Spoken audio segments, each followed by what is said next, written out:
Hello friends, ફરી એકવાર સ્વાગત છે તમારું મારા કિચનમાં. જેમાં તહેવારો આવી રહ્યા છે તો દરેકના ઘરમાં મીઠાઈ બનતી જ હોય છે. તો આવો આપણે પણ એક મીઠાઈની રેસીપી જોઈ લઈએ જેને દર કહેવામાં આવે છે. અને ખાસ તે વિસરાતી જંતી એટલે કે પહેલાના જમાનાની વાનગી છે. આપણા દાદીમાના ટાઈમ પર એ લોકો દર બનાવતા તો તે ટાઈમની આ વાનગી છે અને ખૂબ સરસ બને છે. ઘઉંના લોટમાંથી બને છે ને બહુ જ ટેસ્ટી બને છે. તો આવો તેની આખી રેસીપીને જોઈ લઈએ. અને તેની પહેલાં જો તમે મારી ચેનલ પર નવા હોય અને હજુ સુધી જો તમે મારી ચેનલને લાઇક, શેર, સબસ્ક્રાઇબ કે હાઇપ ન કર્યું હોય તો પ્લીઝ જરૂરથી કરજો, કારણ કે તે ટોટલી ફ્રી છે.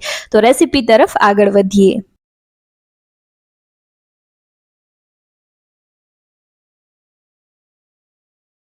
તો સૌથી પહેલાં તો દર બનાવવા માટે આપણે જાડો જે ઘઉંનો લોટ આવે છે, મીડિયમ સાઇઝનો ભડકું અથવા તો ભાખરીનો જે લોટ હોય તે લેવાનો છે અને તેને આપણે ધ્રાબો આપવાનો છે. ધ્રાબો દેવા માટે એક સરખા ભાગે દૂધ લેવાનું છે અને ઘી લેવાનું છે અને બંને રૂમ ટેમ્પરેચરવાળું હોય તેવું લેવાનું છે, ઠંડુ નથી લેવાનું. તો અહીંયા એક નાની વાટકીમાં મેં દૂધ લીધેલું છે અને તેટલું જ અહીંયા મેં ઓગળેલું ઘી લીધેલું છે. અને હવે તેને આપણે બંનેને મિક્સ કરી દેવાના છે, એટલે એકબીજામાં સારી રીતે મિક્સ થઈ જાય. તો એક વાટકો લઈ લેશું અને તેમાં આપણે આ બંને વસ્તુઓને મિક્સ કરી દઈશું. અને હવે આ મિશ્રણને આપણે જે ઘઉંનો લોટ છે તેમાં આ રીતે નાખી દેવાનું છે અને તેમાં સારી રીતે મિક્સ કરી લેવાનું છે. બંને હાથની હથેળીથી સારી રીતે તેમાં મસળી અને આ ઘી અને દૂધને મિક્સ કરી દેવાનું છે. એ સરસ મજાનું મિક્સ થઈ જાય એટલે આ રીતે દબાવી અને અડધી કલાકથી કલાક જેટલો આપણે તેને રેસ્ટ આપવાનો છે, એટલે સરસ મજાનો ધ્રાબો દેવાઈ જશે. અહીંયા આપણો લોટ જે છે ધ્રાબો દેવાનો છે તે રેસ્ટ કરે છે ત્યાં સુધીમાં બીજી તૈયારી જોઈ લઈએ. તો 3 થી 4 ચમચા ઘી લેવાનું છે એક મોટા તપેલામાં, અને તપેલું મોટું લેશો તો તેમાં જ આપણે ફરીથી દર કરી લઈશું. એટલે અહીંયા મોટું થોડું તપેલું લીધેલું છે ને તેમાં 3 થી 4 ચમચા ઘી નાખી થોડું ગરમ થાય એટલે આપણે ગુંદને સાતળી લેવાનો છે.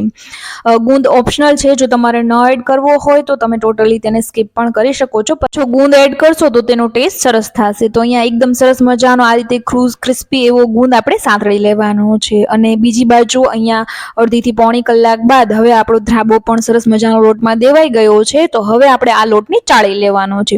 જ્યાં ફ્રેન્ડ્સ લોટને ચાળવો કમ્પલસરી છે, તેનાથી તેમાં જે ધ્રાબો દેવાથી ગાંઠા પડેલા હોય તો આ રીતે કોઈ ઘઉંનો આક અથવા તો ભાતનો જારો હોય તો તેમાં આપણે આ ઘઉંના લોટને સરસ મજાનો હાથની મદદથી ચોળી અને આ રીતે ચાળી લેવાનો છે, જેથી તેમાં ધ્રાબાના લીધે જે આ રીતના ગઠ્ઠા પડેલા હોય તે સરસ મજાના ભાંગી જાય અને લોટ આપણો શેકીએ ત્યારે લોટ આપણો ઇક્વલી શેકાય.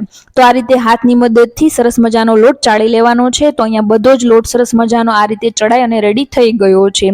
તો હવે આપણે આ લોટને શેકવાનો છે. તો ફરીથી આપણે જે ગુંદ સાતળેલો એ જ પેનમાં ઘી લઈ લેવાનું છે. અત્યારે મેં 500 ગ્રામ જેટલું ઘી લીધેલું છે. ઘઉંના લોટ પ્રમાણે તમારે થોડા ઘણા વધારે કે ઓછા ઘીની જરૂર પડી શકે છે. તો આ રીતે ઘી આપણું જે છે તે થોડું ઓગળી અને ગરમ થઈ જાય એટલે આપણે જે ઘઉંનો લોટ ચાળીને રાખેલો તેને તેમાં એડ કરી દેવાનો છે. અને આ રીતે મીડિયમ ટુ સ્લો ફ્લેમ પર આપણે ઘઉંના લોટને શેકવાનો છે. અત્યારે તમને આ જે લોટ છે તે થોડો કઠણ લાગશે, પરંતુ લોટ જેમ જેમ શેકાશે તેમ તે જે આ ટેક્સચર છે તે રની થઈ જશે.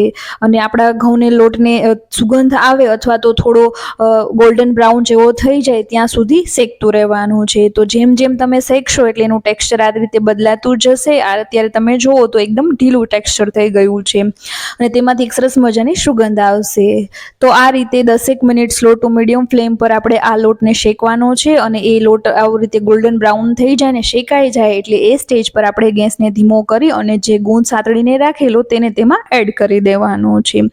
ગુંદ મેં 100 ગ્રામ જેટલો લીધેલો છે.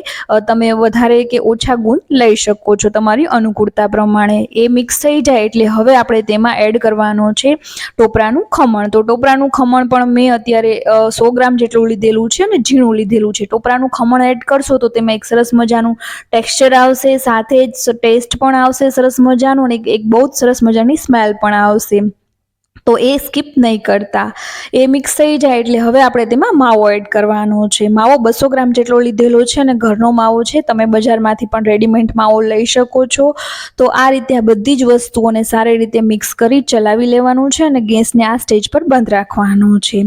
તો આ રીતે એકદમ સરસ મિક્સ થઈ જાય એટલે તેને થોડીવાર સાઈડ પર રાખવાનું છે. અને હવે આપણે ચાસણીની તૈયારી કરવાની છે.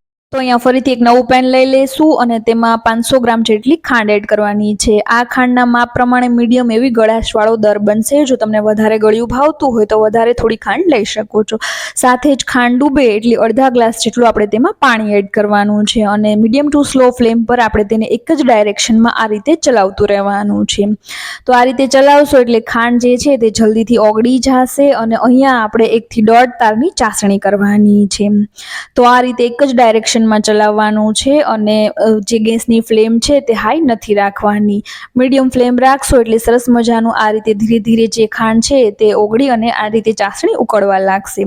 હવે તાર જે બનાવો તે આ રીતે અહીંયા તમે જોઈ શકો છો. આ રીતે આખો લાંબો તાર થાય ને વચમાંથી તૂટે નહીં, એટલે મતલબ કે 1 થી 1.5 તાર આપણો રેડી થઈ ગયો છે. તો એ સ્ટેજ પર આપણે ગેસને બંધ કરી અને જે ચાસણી હોય તેને આપણે જે શેકીને રાખેલો છે તેમાં એડ કરી દેવાનું છે અને તેમાં સારી રીતે આ ચાસણીને ચલાવી અને મિક્સ કરી દેવાનું છે. એ સરસ મજાનું મિક્સ થઈ જાય એટલે હવે આપણે તેને કોઈ થાળીમાં અથવા તો આ રીતના એક ટીનમાં ઢાળી દેવાનું છે. તો અહીંયા આપણે આ મિક્સચરને તેમાં લઈ લેવાનું છે અને ઉપરથી ગાર્નિશિંગ માટે મેં અહીંયા બદામની કતરણ એડ કરેલી છે, પરંતુ તમારે સ્કીપ કરવું હોય અથવા તો બીજું કોઈ ડ્રાયફ્રૂટ્સ એડ કરવું હોય કે ટોપરાનું ખમણ એડ કરવું હોય તો એ કરી શકો છો. તો આ રીતે તમે પણ દાદીમાના જમાનાની વિસરાતી વાનગીને એકવાર જરૂરથી બનાવજો. હેલ્ધીની સાથે બહુ જ ટેસ્ટી પણ બને છે અને આ તહેવારો પર એ ખૂબ ભાવવાની છે આવનારા ગેસ્ટને. તો આ રેસીપી જરૂરથી ટ્રાય કરજો. સાથે જ તમને મારી રેસીપી કેવી લાગી એ પણ મને કોમેન્ટ સેક્શનમાં જરૂરથી જણાવજો અને વિડીયોને હાઇપ કરવાનું નહીં ભૂલતા. ફરી મળીશું એક નવી રેસીપીની સાથે.